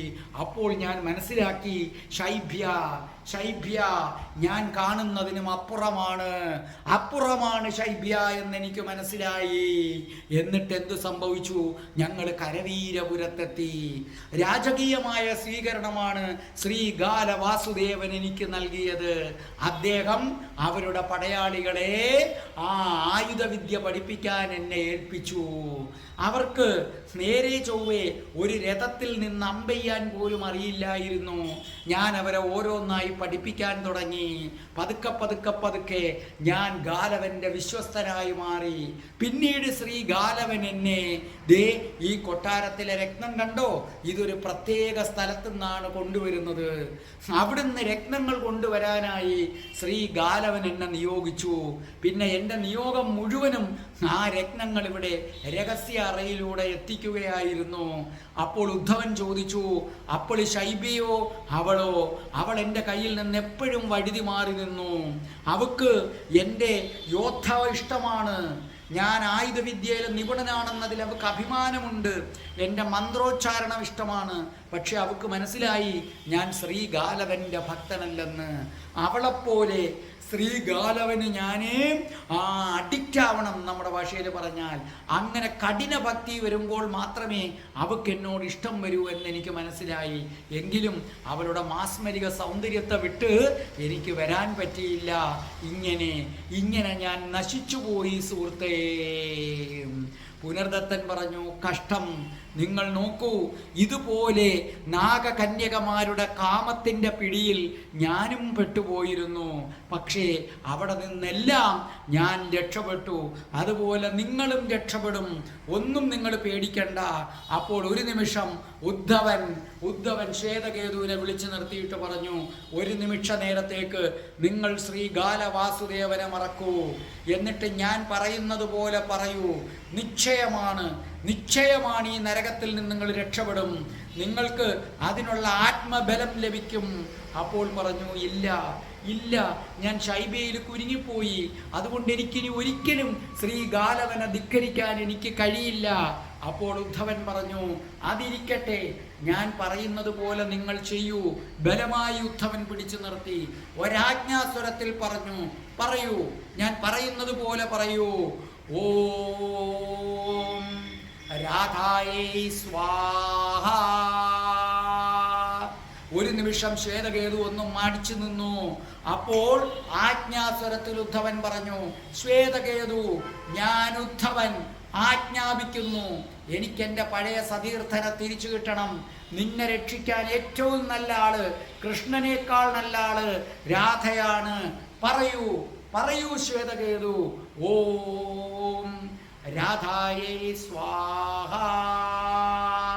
ആ സമയത്ത് അവരെ ഞെട്ടിച്ചുകൊണ്ട് പുനർദത്തന്റെ ശബ്ദം വന്നു. ഓം രാധായേ സ്വാഹ. ആ സമയത്ത് ശ്വേതകേതുവിനെ പോലും അമ്പരപ്പിച്ചുകൊണ്ട് ഒരു ഇടിമുഴക്കം പോലെ അത് മുഴങ്ങുകയാണ്. അവിടെ ഇരിക്കുന്ന, നരകത്തിൽ അടച്ചിരിക്കുന്ന സകല മുനിമാരും ആ സമയത്ത് അവിടെയുണ്ട്. ആ നരകത്തിലേക്ക് ശ്രീഗാലവനെ ആരാധിക്കാൻ മടിച്ചതിൻ്റെ പേരിൽ തള്ളിയിട്ട എല്ലാ മുനിമാരും അവിടെയുണ്ട്. അവരെല്ലാവരും കൂടെ അവിടെ നിന്നുകൊണ്ട് ഒരേ സ്വരത്തിൽ പറഞ്ഞു, ഓം രാധായേ സ്വാഹ. പിന്നെ ശ്വേതകേതുവിന് പിടിച്ചു നിൽക്കാൻ പറ്റിയില്ല. ആ നരകം മുഴുവനും ആ മന്ത്രം അലയടിക്കാൻ തുടങ്ങി. ശ്വേതകേതു ഏറ്റുപറയാൻ തുടങ്ങി, ഓം രാധായേ സ്വാഹ. അപ്പോൾ അവിടെ മുഴുവനും മുഴങ്ങി, ഓം രാധായേ സ്വാഹ. അപ്പോൾ ഉദ്ധവൻ പറഞ്ഞു, അതിനിഗൂഢമായ മറ്റൊരു മന്ത്രം കൃഷ്ണൻ ഒറ്റയ്ക്കിരുന്ന് ധ്യാനിക്കുന്നത് ഞാൻ കണ്ടിട്ടുണ്ട്. മുനിമാര് പറഞ്ഞു, എന്താണത്? വേഗം പറയൂ ഉദ്ധവ, കൃഷ്ണൻ ധ്യാനിക്കുന്ന മന്ത്രമോ? അപ്പോൾ അവർ പറഞ്ഞു, ശിവശിവ, ആ മഹാഭാഗ്യം, ആ മഹാമന്ത്രം ഞങ്ങൾക്ക് ചൊല്ലാനോ? അതെ. ഉദ്ധവൻ പറഞ്ഞു, നിങ്ങൾ ചൊല്ലണം. പക്ഷേ കൃഷ്ണൻ സാധാരണ ചമ്മണം പടഞ്ഞിരുന്നല്ല ചൊല്ലുന്നത്. അപ്പോൾ അവർ ചോദിച്ചു, പിന്നെയോ? നൃത്തം ചവിട്ടി. അതെ, ഞങ്ങൾ തയ്യാറാണ്. കൃഷ്ണൻ ജപിക്കുന്ന മന്ത്രം ഞങ്ങൾക്ക് വേഗം പറഞ്ഞു തരൂ ഉദ്ധവ. അപ്പൊ ശ്വേതകേതുവും പറഞ്ഞു, പറയൂ ഉദ്ധവ, കൃഷ്ണൻ ജപിക്കുന്ന മന്ത്രം പറയൂ. ഉദ്ധവൻ പറഞ്ഞു, രാധേ രാധേ, ഓ രാധേ രാധേ, രാധേ രാധേ, ഓ രാധേ രാധേ. അപ്പോൾ ഉടനെ ശ്വേതകേതുവും കൂട്ടരും പറഞ്ഞു, രാധേ രാധേ, ഓ രാധേ രാധേ, രാധേ രാധേ, ഓ രാധേ രാധേ, രാധേ രാധേ, ഓ രാധേ രാധേ, രാധേ രാധേ, ഓ രാധേ രാധേ. ആ കൊട്ടാരം മുഴുവനും രാധേ രാധേ മന്ത്രധ്വനികൾ കൊണ്ട് അലയടിച്ചു. ആ മുനിമാരെല്ലാം ഒന്നിച്ച് ആനന്ദ നൃത്തം ചവിട്ടാൻ തുടങ്ങി. അതെ, നല്ല ആഹാരം പോലും കിട്ടാതെ അസ്ഥി പഞ്ചരമായി കിടക്കണ മുനിമാര്, ആ മുനിമാരും ശ്വേതകേതുവും എല്ലാവരും മതിമറന്ന് ആനന്ദ നൃത്തം ചെയ്യുകയാണ്. രാധേ രാധേ ഓ രാധേ രാധേ, രാധേ രാധേ ഓ രാധേ രാധേ. ആ നൃത്തം ആ നരകക്കുഴി മുഴുവനും വ്യാപിക്കുകയാണ്. ആ നരകക്കുഴി മുഴുവനും വ്യാപിക്കുകയാണ്. ആ സമയത്ത് അവരെ അത്ഭുതപ്പെടുത്തിക്കൊണ്ടൊരു സംഭവം നടന്നു. താമരയുടെ ഗന്ധം, താമരയുടെ ഗന്ധം, അസാമാന്യമായ ദുർഗന്ധത്തിന്റെ നടുവിലേക്കാണ് ഈ നരകക്കുഴി ഇട്ടിരിക്കുന്നത്. അവിടെ പെട്ടെന്ന് നിമിഷങ്ങൾ കൊണ്ട് താമരയുടെ ഗന്ധം പരക്കാൻ തുടങ്ങി. മുനിമാര് പറഞ്ഞു, രാധാറാണിക്ക് ജയ്, രാധാറാണിക്ക് ജയ്. ഉദ്ധവന്റെ ശരീരത്തിലെ രോമകൂപങ്ങൾ എഴുന്നേറ്റ് നിന്നു. ശ്വേതകേതു പറഞ്ഞു, എന്താണിത്? എന്താണ് രാധയുടെ അത്ഭുതം? മനഃപൂർവ്വം തന്നിലേക്ക് മടങ്ങി വരുന്നതിന് വേണ്ടി അശുദ്ധിയുള്ള സ്ഥലത്താണ് ഇട്ടിരിക്കുന്നത്. അവിടെ സുഗന്ധമല്ല, ദുർഗന്ധം പലപ്പോഴും വമിക്കാറുണ്ട്. അവിടെ ആ സ്ഥലത്ത് താമരപ്പൂവിന്റെ മണം അവിടെ ആകെ വ്യാപിക്കുകയാണ്. അപ്പോൾ ഉടനെ ഉദ്ധവൻ പറഞ്ഞു, ഓം രാധായേ സ്വാഹ. എല്ലാവരും ആർത്തു വിളിച്ചു, ഓം രാധായേ സ്വാഹ. അപ്പോൾ ശ്വേതകേതു പറഞ്ഞു, രാധേ രാധേ ഓ രാധേ രാധേ, രാധേ രാധേ ഓ രാധേ രാധേ. മുനിമാരും കൂട്ടരും രാധേ രാധേ ഓ രാധേ രാധേ, രാധേ രാധേ ഓ രാധേ രാധേ. ആ സമയത്ത് പുനർദത്തന്റെ മുത്തച്ഛൻ പറഞ്ഞു, ദാ നോക്കൂ ഇവിടെ എന്താണെന്ന് നോക്കൂ ഇവിടെ. എല്ലാവരും അത്ഭുതത്തോടു കൂടി നോക്കി. അതെ അവിടെ അവർ കാണുകയാണ് മായക്കാഴ്ച പോലെ തടാകത്തിൽ നിറയെ താമരപ്പൂക്കൾ വിരിഞ്ഞു നിൽക്കുന്നു. അവരുടെ നാലു ചുറ്റും തടാകം, നാലു ചുറ്റും താമരപ്പൂക്കള്. അവിടെ അസാമാന്യമായ സുഗന്ധം. ഉദ്ധവനും കൂട്ടരും പിന്നെ ഒന്നും ചിന്തിച്ചില്ല. അവരും മതിമറന്നാടാൻ തുടങ്ങി. രാധയുടെ പേരുള്ളിടത്ത് താമര വരും, താമരയുടെ സുഗന്ധമാണ്. അപ്പോൾ ഉദ്ധവൻ പറഞ്ഞു, എന്തൊരത്ഭുതം! രാധേ രാധേ ഓ രാധേ രാധേ, രാധേ രാധേ ഓ രാധേ രാധേ, രാധേ രാധേ ഓ രാധേ രാധേ, രാധേ രാധേ ഓ രാധേ രാധേ, രാധേ രാധേ ഓ രാധേ രാധേ, രാധേ രാധേ ഓ രാധേ രാധേ. ഈ സമയം വൃന്ദാവനത്തിൽ തൻ്റെ തോഴിമാരോടൊത്തിങ്ങനെ ഇരിക്കുകയാണ് രാധാജി.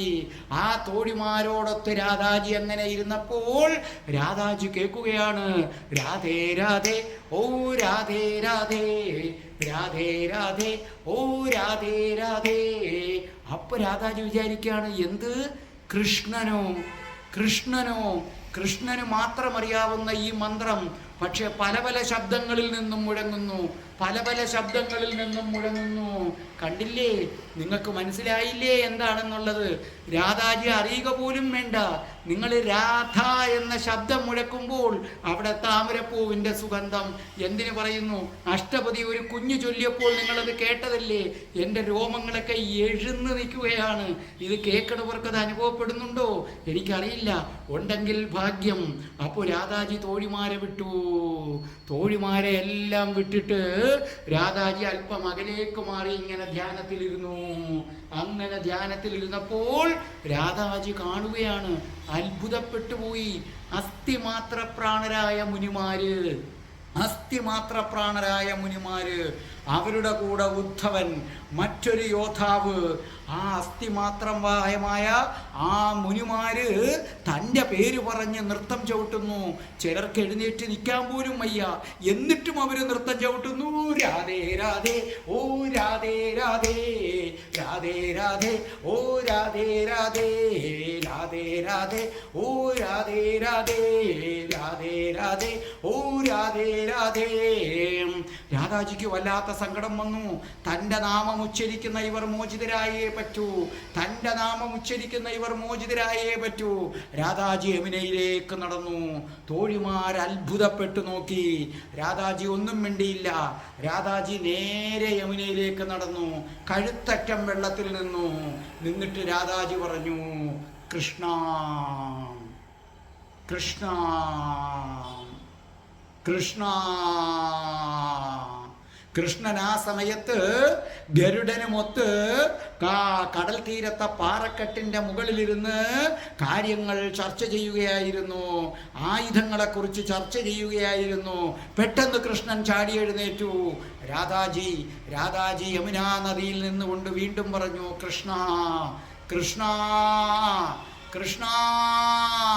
ആ ശബ്ദം വായു ഭഗവാൻ ഏറ്റെടുത്ത് കൃഷ്ണന്റെ അടുക്കൽ എത്തിച്ചു. കൃഷ്ണൻ പെട്ടെന്ന് ഗരുഡനെ മാറ്റി നിർത്തിയിട്ട് സമുദ്രത്തിന്റെ മുകളിലുള്ള പർവ്വതക്കെട്ടിലേക്ക് കയറി ഏറ്റവും ഉയർന്നു നിൽക്കുന്ന ആ പാറക്കെട്ടിലേക്ക് ചെന്നിട്ട് കൃഷ്ണൻ ധ്യാനനിരതനായി കൃഷ്ണൻ ഇരുന്നു. അപ്പൊ ഗരുഡനെ എല്ലാം മാറ്റി ഏറ്റവും മുകളിലെ പാറക്കെട്ടിൽ കൃഷ്ണൻ ഇരുന്നു, ധ്യാനനിരതനായിരുന്നു. രാധയുടെ വിളി. അപ്പോൾ കൃഷ്ണൻ പറഞ്ഞു, രാധേ രാധേ രാധേ രാധേ. അപ്പൊ രാധ പറഞ്ഞു, കൃഷ്ണ കൃഷ്ണ. ഉദ്ധവനും മുനിമാരും നരകക്കുഴിയിൽ, രക്ഷിക്കൂ, അവരെ രക്ഷിക്കൂ. കൃഷ്ണൻ ഒന്നു പിടഞ്ഞു, അതേ, അവരെൻ്റെ നാമം ഉച്ചരിക്കുകയാണ്. കൃഷ്ണ, നീ എത്തുന്നത് വരെ അവരെ ഞാൻ സംരക്ഷിക്കും. വേഗം കൃഷ്ണ, വേഗം. അസ്ഥിമാത്രപ്രായമായ മുനിമാരാണ്, അവരിനി ഒരിക്കലും ദുഃഖിക്കരുത് കൃഷ്ണ. നീ ചൊല്ലുന്ന നാമം ഉച്ചരിച്ച് അവർ നൃത്തം ചവിട്ടുകയാണ്. എൻ്റെ നാമം ഉച്ചരിക്കുന്നവൻ സങ്കടപ്പെടാൻ ഞാൻ അനുവദിക്കില്ല. കൃഷ്ണ, നീ പോണോ അതോ ഞാൻ പോകണോ? കൃഷ്ണൻ പറഞ്ഞു, രാധേ, ഞാൻ പോകും, ഞാൻ പോയിരിക്കും രാധേ, ഞാൻ പോയിരിക്കും. പെട്ടെന്ന് രാധാറാണി ആ നദിയിൽ നിന്ന് കരയിലേക്ക് വന്ന് കരയിൽ രാധാറാണി മലർന്നു കിടന്നു. ആ സമയത്ത് അവരും കൂട്ടരും നൃത്തം ചവിട്ടി ക്ഷീണിച്ചു. അപ്പൊ ശ്വേതകേതു പറഞ്ഞു, രാധാറാണി അത്ഭുതം. ഉദ്ധവ, രാധാറാണി അത്ഭുതം. നീ പറഞ്ഞപ്പോഴും എനിക്ക് ചിന്തിക്കാൻ പോലും പറ്റിയിരുന്നില്ല ഉദ്ധവ. പക്ഷേ ഇപ്പോൾ ആ താമരപ്പൂവിൻ്റെ സുഗന്ധം, നമുക്ക് ചുറ്റും കണ്ട താമര പൊയ്കയില്ല, പക്ഷേ താമരപ്പൂവിൻ്റെ സുഗന്ധം ഇപ്പോഴുമുണ്ട്. ആ സമയത്ത് ശ്വേതകേതുവും ഉദ്ധവനും കൂടി മുകളിലെത്തി. ആരും അറിയുന്നില്ല. കാരണം ഉദ്ധവൻ ഏതാണ് പഠനായകന്റെ വേഷം ധരിച്ചിരിക്കുകയാണ്. ആ സമയത്ത് ശ്രീ ഗാലവന്റെ പൂജയ്ക്ക് സമയമായി. അപ്പോൾ അറിയിപ്പ് വന്നു, ഭഗവാൻ ശ്രീ വാസുദേവൻ ശ്രീ ഗാലവനിതാ എഴുന്നള്ളുന്നു. ഭഗവാൻ ശ്രീ വാസുദേവൻ ഗാലവനിതാ എഴുന്നള്ളുന്നു. നോക്കിയപ്പോൾ ഒരു വലിയ രഥം, ആ രഥത്തിന്റെ സിംഹാസനത്തിൽ ഇങ്ങനെ ഇരിക്കുകയാണ് ശ്രീ ഗാലവൻ. ആ രഥം കുറെ പേര് വലിച്ചു കൊണ്ടുവരുന്നു. ആ രഥത്തിൽ ഗാലവന്റെ അടുക്കലായിട്ടൊരു സ്ത്രീ, അവരുടെ കൂടെ ഒരു കുട്ടി. അപ്പോൾ ശ്വേതകേതു പറഞ്ഞു, ഇത് അവരുടെ ഭാര്യ പത്മാവതി, മറ്റത് പുത്രൻ ശക്രൻ. അപ്പോൾ ഉദ്ധവൻ പറഞ്ഞു, ഞാൻ അവരെ കണ്ടിരുന്നു. അപ്പൊ ശ്വേതകേതു പറഞ്ഞു, ആ കൂടെ നിൽക്കുന്ന സുന്ദരിയാണ് ശൈബ്യ. ഉദ്ധവൻ ഒരു നിമിഷം പകച്ചുപോയി. ഉദ്ധവൻ ശൈബ്യയെ ഒന്ന് നോക്കി. അപ്പോൾ ഉദ്ധവൻ മനസ്സിൽ പറഞ്ഞു, ശ്വേതകേതു, നിന്റെ എല്ലാ തെറ്റുകളും ഞാൻ പൊറുക്കുന്നു. കാരണം എന്തൊരു സൗന്ദര്യമാണിത്, ജ്വലിക്കുന്ന സൗന്ദര്യമാണ് അവളുടെ സൗന്ദര്യം. ആ സൗന്ദര്യത്തെ അതിന് തുല്യമായി ഞാൻ ആരെയും കാണുന്നില്ല. അപ്പോൾ ഉദ്ധവൻ മനസ്സിൽ വിചാരിച്ചു, ശ്വേതകേതു ചുമ്മാതല്ല ഇവളുടെ കൂടെ സാന്ദീപ മുനിയെയും വിട്ടിട്ട് വന്നത്. ഉദ്ധവൻ അവരെ തന്നെ നോക്കിക്കൊണ്ട് നിന്നു. അപ്പൊ പെരുമ്പറ മുഴങ്ങി, പൂജയ്ക്ക് സമയമായി. എല്ലാവരും ആർത്തു വിളിച്ചു, വാസുദേവേശ ഓം വാസുദേവേശ, അങ്ങനെ നിർബന്ധിച്ച് വിളിപ്പിക്കുന്നതാണ്. അതാണ് മന്ത്രം. താനാണ് യഥാർത്ഥ കൃഷ്ണൻ. ഇതാണ് ആരുടെ ഭാവം? വാസുദേവ കൃഷ്ണൻ ഗാലവനാണ്. അങ്ങനെ പൂജ തുടങ്ങി. പൂജ തുടങ്ങിയ സമയത്ത് ഉദ്ധവന്റെ കണ്ണുകൾ വീണ്ടും ആരിലേക്ക് ചെന്നു? ശൈബ്യയിലേക്ക് ചെന്നു. ശൈബ്യയുടെ കണ്ണുകൾ ഉദ്ധവനുമായിട്ടിടഞ്ഞു. ഒരു നിമിഷം ഉദ്ധവൻ ശൈബ്യയെ തന്നെ നോക്കി. ആ സൗന്ദര്യം ഉദ്ധവന്റെ കണ്ണുകൾ അറിയാതെ ഒന്ന് ആസ്വദിച്ചു. അപ്പോൾ ശൈബ്യയ്ക്ക് മനസ്സിലായി, ഇതാര്? ഇതിവിടുത്തെ ഭടനല്ല. ഇവിടുത്തെ ഭടൻ ഒരിക്കലും ഇങ്ങനെ നോക്കില്ല. അതിന് ധൈര്യം വരില്ല. ഇവിടെ എന്തോ നടന്നിരിക്കുന്നു. ഇത് ആൾമാറാട്ടം നടന്നിരിക്കുന്നു. ശൈബ്യ അവനെ സൂക്ഷിച്ചു നോക്കി. അതേ തനിക്ക് പരിചിതമായ മുഖം. ഇവനെ എനിക്കറിയാം. ഇവനെ നരകത്തിൽ തള്ളിയതാണ്. ഇവൻ ഭടന്റെ വേഷമിട്ട് നിൽക്കുന്നു. എന്താണ് ഇവിടെ സംഭവിച്ചത്? ഇല്ല, ശ്രീകാല വാസുദേവനോട് ഇത് പറയണം. ഇപ്പോൾ തന്നെ ഇവന്റെ ശിരസ് ഛേദിക്കണം. ഇനി ഇത് അമാന്തിക്കാൻ പാടില്ല. അപ്പോഴും ഉദ്ധവൻ അറിയുന്നില്ല. ഉദ്ധവൻ അറിയാതെ ശൈബ്യയുടെ സൗന്ദര്യം കോരിക്കുടിക്കുകയാണ്. കാരണം അത്രയ്ക്ക് ചന്തമാണ്. ഉദ്ധവൻ പോലും വീണുപോകുന്ന സൗന്ദര്യം എന്ന് പറഞ്ഞാൽ നിങ്ങൾക്ക് ഊഹിക്കാൻ കഴിയുന്നതേ ഉള്ളൂ. ആ ഉദ്ധവൻ നോക്കുകയാണ്. അപ്പൊ ശൈബ്യയ്ക്ക് മനസ്സിലായി, ഇവിടുത്തെ ഒരു ഭടനും ഇതിനുള്ള ധൈര്യം വരില്ല. ഇവൻ നേരത്തെ നമ്മൾ കൊണ്ട് നരകത്തിൽ തള്ളിയവനാണ്. ഇവന്റെ ശിരസ് ഛേദിക്കണം. പൂജ നടക്കുകയാണ്. ആ സമയത്ത് ശൈബ്യ വിളിച്ചു, ഗാലവസ്വാമി. എല്ലാവരും ഞെട്ടിത്തെറിച്ചു. കാരണം പൂജ നടക്കുമ്പോൾ അത്രയ്ക്ക് വലിയ പ്രശ്നമുണ്ടെങ്കിൽ മാത്രമേ ഇങ്ങനെ വിളിക്കാറുള്ളൂ. ശ്രീകാലവൻ ശൈബ്യയെ നോക്കി. ശൈബ്യ ഇങ്ങനെ പറയണമെങ്കിൽ എന്തോ ഉണ്ട്. ശ്രീകാലവൻ നോക്കി. സകല ഭടന്മാരും നോക്കി. എന്തൊക്കെയോ വന്നിരിക്കുന്നു, എന്തൊക്കെയോ നടന്നിരിക്കുന്നു. അപ്പോൾ ചോദിച്ചു, എന്താ ശൈബ്യേ? അപ്പോഴേക്കും കൂടെ നിന്ന ഭടന്മാരെല്ലാം വാളുകൾ ഊരി. സകലരും വാളുകൾ ഊരി വെച്ചു. ശൈബ്യ പറഞ്ഞു, അതേ വാസുദേവസ്വാമി. ശൈബ്യ പറയാൻ തുടങ്ങുകയാണ്. ഉദ്ധവൻ ശ്വാസമടക്കി പിടിച്ചു നിന്നു. ശ്വേതകേതുവിന് മനസ്സിലായി, സെക്കൻഡുകൾക്കുള്ളിൽ ഉദ്ധവന്റെ തല ഇവിടെ കിടന്നു ഉരുളും. എല്ലാവരും ജാഗരൂകരായി. കൊട്ടാരത്തിൽ എന്തോ കുഴപ്പം. അത്യധികമായ കുഴപ്പം വരുമ്പോൾ മാത്രമേ പൂജ മുടങ്ങാൻ അനുവദിക്കൂ. അതും പൂജ ചെയ്യുന്ന ശൈബ്യ എന്തോ വന്നിരിക്കുന്നു. സകലരും ജാഗരൂകരായി നിൽക്കുകയാണ്. ശ്രീകാലവൻ ശൈബ്യയുടെ മുഖത്തേക്ക് നോക്കി. ശൈബ്യ അത് പറയാൻ പോവുകയാണ്. ഇതാ അവൻ വന്നു എന്ന് പറയാൻ പോവുകയാണ്. എന്താ ഇനി സംഭവിക്കുന്നത്? എന്തും സംഭവിക്കാം. അതെ, ശ്വേതകേതു ശ്വാസമടക്കി പിടിച്ചു നിന്നു. ഉദ്ധവനും ശ്വാസമടക്കി പിടിച്ചു നിന്നു. ശ്വേതകേതുവിന് മനസ്സിലായി, ഇനി തനിക്കൊന്നും ചെയ്യാൻ പറ്റില്ല. സെക്കൻഡുകൾ മാത്രം ഉദ്ധവന്റെ തല ഉരുളാൻ. അതെ ഇന്നിനെ ത്രസിപ്പിക്കുന്ന ഭാഗവുമായിട്ട്, ഓരോ രോമങ്ങളും എഴുന്നു നിൽക്കുന്ന ഭാഗവുമായിട്ട് ഞാൻ വരും ചൊവ്വാഴ്ച. രാധേ രാധേ, ഓ രാധേ രാധേ, രാധേ രാധേ, ഓ രാധേ രാധേ, രാധേ രാധേ, ഓ രാധേ രാധേ, രാധേ രാധേ, ഓ രാധേ രാധേ, രാധേ രാധേ, ഓ രാധേ രാധേ, രാധേ രാധേ, ഓ രാധേ രാധേ. ഞാൻ പറഞ്ഞു ചൊവ്വാഴ്ച ഞാൻ വരുമെന്ന് പറഞ്ഞു. അവിടെ ഒരു തിരുത്തുണ്ട്. ചൊവ്വാഴ്ച എൻ്റെ രാധാറാണി അനുഗ്രഹിച്ചാൽ ഞാൻ വരും. ഇനി മഹാമന്ത്രം എൻ്റെ കൂടെ ചൊല്ലിക്കോ. നമുക്ക് ആ 2 മഹാമന്ത്രങ്ങൾ ഇന്ന് തൊട്ട് ചൊല്ലി തുടങ്ങാം കേട്ടോ. എൻ്റെ കൂടെ പറഞ്ഞോളൂ. ഓം രാധായേ സ്വാഹ. വീണ്ടും എല്ലാവരും ആ മന്ത്രം ചൊല്ലിക്കൊള്ളൂ. ഓം രാധായേ സ്വാഹ. വീണ്ടും ചൊല്ലിക്കൊള്ളൂ. ഓം രാധായേ സ്വാഹ. അടുത്ത മഹാമന്ത്രത്തിലേക്ക് കയറാം. അത് ഓരോന്ന് നിർത്തി ഞങ്ങൾക്കും കൂടെ ചൊല്ലാനുള്ള സമയം തരണേ എന്ന് അമ്മമാര് പറഞ്ഞു. അതേ അമ്മയ്ക്ക് സമയം തരാൻ പോവാണ്. അടുത്ത മന്ത്രം ഓം ശ്രീം ഹ്രീം ക്ലീം ഐം രാസേശ്വരി രാധികായൈ സ്വാഹ. ഓം ശ്രീം ഹ്രീം ക്ലീം ഐം രാം രാസേശ്വരി രാധികായേ സ്വാഹ. ഒരു കാര്യം കൂടി ഓഫ് ചെയ്യല്ലേ. അമ്മമാരെന്നോട് പറഞ്ഞു, മോനെ ഈ മന്ത്രവും കണ്ടിട്ട് മോൻ്റെ നൃത്തവും കണ്ടിട്ട് വേണം ഞങ്ങൾക്കിത് അവസാനിപ്പിക്കാൻ. അതുകൊണ്ട് മന്ത്രം കഴിഞ്ഞും മോൻ ആ നൃത്തം ചവിട്ടണേ, ഞങ്ങളും അവിടെ ചവിട്ടുന്നുണ്ടെന്ന്.